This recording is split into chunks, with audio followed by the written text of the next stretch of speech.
ഞാൻ വിചാരിച്ചു നമ്മൾ ബൂ രാഡ്ലി കളി നിർത്തണമെന്ന്. കാരണം അറ്റിക്കസ് ഞങ്ങളോട് കളിക്കരുതെന്ന് മുന്നറിയിപ്പ് നൽകിയിരുന്നു. കഥാപാത്രങ്ങളുടെ പേരുകൾ മാറ്റിയാൽ ആരും അറിയുകയില്ലെന്ന് ജെം പറഞ്ഞു. ഡിൽ സമ്മതിച്ചു. ഡിൽ പറയുകയാണെങ്കിൽ ശല്യക്കാരനായിരുന്നു. വേനൽക്കാലത്തിന്റെ തുടക്കത്തിൽ അവൻ എന്നെ വിവാഹം കഴിക്കാമോ എന്ന് ചോദിച്ചു. എന്നിട്ടതങ്ങ് മറന്നു. ഞാനാണവൻ എക്കാലവും സ്നേഹിക്കുന്ന ഒരേയൊരു പെൺകുട്ടിയെന്നവൻ പറഞ്ഞിരുന്നു. പക്ഷേ പിന്നെ എന്നെ അവഗണിച്ചു. ഞാൻ അവനെ 2 തവണ തല്ലി. പക്ഷെ ഒരു കാര്യവും ഉണ്ടായില്ല. അവൻ ജെമ്മുമായി കൂടുതൽ നല്ല കൂട്ടായിക്കൊണ്ടിരുന്നു. ഡില്ലും ജെമ്മും അത്രയധികം അടുപ്പത്തിലായതുകൊണ്ട് എനിക്ക് ഒറ്റപ്പെട്ടതുപോലെ തോന്നിത്തുടങ്ങി. അതുകൊണ്ട് ഞാൻ കുറച്ചുകാലം മിസ് മൗഡി ആറ്റ്കിൻസനുമായി സൗഹൃദത്തിലായി. മിസ് മൗഡി റോഡിന്റെ അപ്പുറത്ത് താമസിച്ചിരുന്ന നല്ലൊരു സ്ത്രീയായിരുന്നു. അവൾ ഞങ്ങളെ എപ്പോഴും അവളുടെ മുറ്റത്ത് കളിക്കാൻ അനുവദിച്ചിരുന്നു. പക്ഷെ ഞങ്ങൾ അവളുമാരെ അത്ര അടുപ്പത്തിലായിരുന്നില്ല. മൗഡിക്ക് വീടിനകത്തിരിക്കുന്നത് വെറുപ്പായിരുന്നു.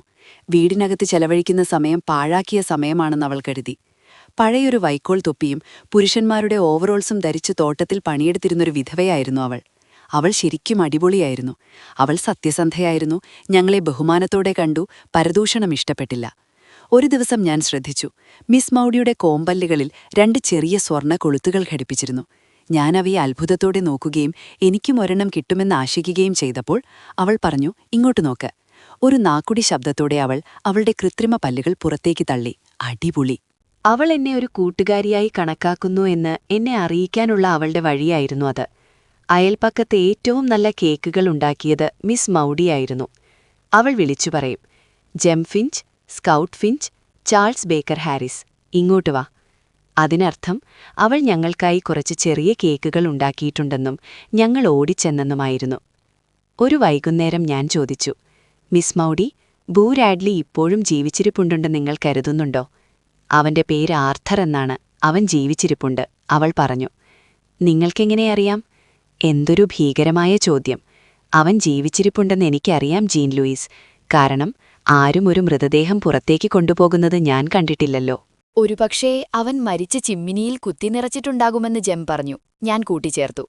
മിസ് മൗഡി പറഞ്ഞു, ഛേ, ജെം ഓരോ ദിവസവും ജാക്ക് ഫിഞ്ചിനെ പോലെയാകുന്നു.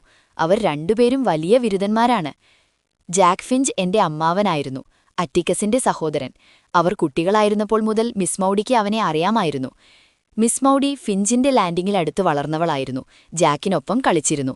അങ്കിൾ ജാക്ക് എല്ലാ ക്രിസ്മസിനും ഞങ്ങളുടെ വീട്ടിൽ വരുമായിരുന്നു.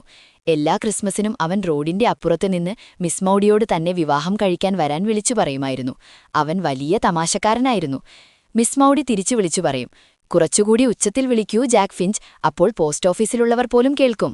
മിസ് മൗഡി ബൂ റാഡ്ലിയെക്കുറിച്ചുള്ള അവളുടെ മറുപടി തുടർന്നു.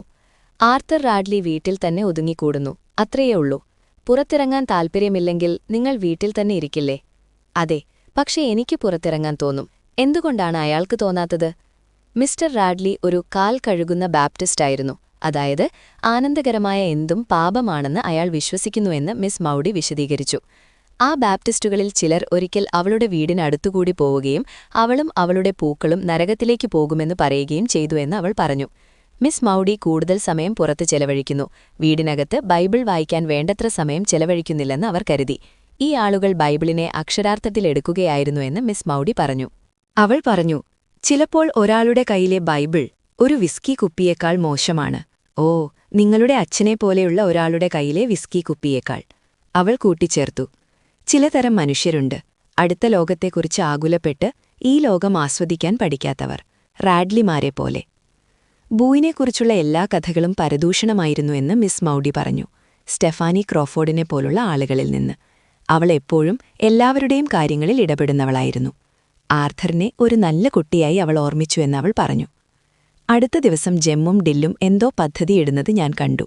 അവസാനം അവരെന്നോട് എന്താണെന്ന് പറഞ്ഞു. അവർ ബൂ രാഡ്ലിക്കൊരു കുറിപ്പെത്തിക്കാൻ ശ്രമിക്കുകയായിരുന്നു. അവർ കുറിപ്പ് ഒരു ചൂണ്ടയുടെ അറ്റത്ത് വെച്ച് ജനലിലൂടെ അകത്തേക്ക് തള്ളിവിടാൻ പോകുകയായിരുന്നു. ആരെങ്കിലും റോഡിലൂടെ വന്നാൽ ഡിൽ മണിയടിച്ച് ജെമ്മിന് മുന്നറിയിപ്പ് നൽകും. കുറിപ്പിലെന്താണ് എഴുതിയിരുന്നതെന്ന് ഡിൽ വിശദീകരിച്ചു. ചിലപ്പോൾ പുറത്തുവരാനും അവിടെ എന്താണ് ചെയ്യുന്നതെന്ന് പറയാനും ഞങ്ങൾ അയാളോട് വളരെ മര്യാദയായി ആവശ്യപ്പെടുകയാണ്. ഞങ്ങൾ അയാളെ ഉപദ്രവിക്കില്ലെന്നും ഒരു ഐസ്ക്രീം വാങ്ങിത്തരാമെന്നും പറഞ്ഞു. ഡില്ലിനോട് ഞാനും ജെമ്മും ഭ്രാന്തന്മാരാണെന്നും ബൂ ഞങ്ങളെ കൊല്ലുമെന്നും ഞാൻ പറഞ്ഞു. ജെം ജനലിലൂടെ കുറിപ്പ് അകത്തേക്ക് കടത്താൻ ശ്രമിക്കുന്നത് ഞാൻ നോക്കി നിൽക്കുകയായിരുന്നു. അപ്പോഴാണ് പെട്ടെന്ന് ഡിൽ മണിയടിക്കുന്നത് ഞങ്ങൾ കേട്ടത്. രക്തം പുരണ്ട കോമ്പല്ലുകളുള്ള ബൂർ ആഡ്ലിയെ കാണാനായി ഞാൻ തിരിഞ്ഞു നോക്കുമെന്ന് കരുതി. പകരം അറ്റിക്കസിന്റെ മുഖത്ത് നോക്കി ഡിൽ സർവ്വശക്തിയുമെടുത്ത് മണിയടിക്കുന്നത് ഞാൻ കണ്ടു. അയ്യോ! ഞങ്ങൾ എന്താണ് ചെയ്യാൻ ശ്രമിക്കുന്നതെന്ന് അറ്റിക്കസ് മനസ്സിലാക്കിയപ്പോൾ ആർത്തർ റാഡ്ലിയെ ഉപദ്രവിക്കുന്നത് നിർത്താൻ അവൻ ജെമ്മിനോട് പറഞ്ഞു. ആർത്തർ ചെയ്യുന്നത് അവന്റെ സ്വന്തം കാര്യമാണെന്നും ഞങ്ങളുടേതല്ലെന്നും അവൻ തുടർന്നു പറഞ്ഞു. അവന് പുറത്തു വരണമെങ്കിൽ അവൻ വരും, ഇല്ലെങ്കിൽ ആകാംക്ഷയുള്ള കുട്ടികൾ ശല്യപ്പെടുത്താതെ അകത്ത് താമസിക്കാൻ അവന് അവകാശമുണ്ട്. ഞങ്ങൾ കളിച്ചുകൊണ്ടിരുന്ന ആ വിഡ്ഢിത്തം നിറഞ്ഞ കളി കളിക്കുന്നതോ ഈ തെരുവിലോ ഈ പട്ടണത്തിലോ ആരെയും കളിയാക്കുന്നതോ കാണാൻ താൻ ആഗ്രഹിക്കുന്നില്ലെന്ന് പറഞ്ഞുകൊണ്ടാണ് അവൻ അവസാനിപ്പിച്ചത്. ജെം പറഞ്ഞു, ഞങ്ങൾ അയാളെ കളിയാക്കുകയായിരുന്നില്ല, ഞങ്ങൾ വെറുതെ. അപ്പോൾ അതായിരുന്നു നിങ്ങൾ ചെയ്തുകൊണ്ടിരുന്നത് അല്ലേ? ഞാൻ സംശയിച്ചതുപോലെ നിങ്ങൾ റാഡ്ലിമാരുടെ ജീവിതകഥ അഭിനയിക്കുകയായിരുന്നു, അറ്റിക്കസ് കുറ്റപ്പെടുത്തിക്കൊണ്ട് പറഞ്ഞു. ജെം പരിഭ്രമിച്ചു. അവർ കളിച്ചുകൊണ്ടിരുന്ന കളി റാഡ്ലി കുടുംബത്തെക്കുറിച്ച് ഞങ്ങൾ കേട്ട പരദൂഷണം അഭിനയിക്കുകയായിരുന്നു എന്ന് സമ്മതിപ്പിക്കാൻ അറ്റിക്കസ് അവനെ കബളിപ്പിക്കുകയായിരുന്നു എന്ന് മനസ്സിലായി. അറ്റിക്കസ്, നിനക്കൊരു വക്കീലാകാൻ ആഗ്രഹമുണ്ടല്ലോ അല്ലേ എന്ന് പറഞ്ഞപ്പോൾ അറ്റിക്കസ് തന്നോട് ഏറ്റവും പഴയ വക്കീൽ തന്ത്രം പ്രയോഗിച്ചു എന്ന് ജെമ്മിന് മനസ്സിലായി.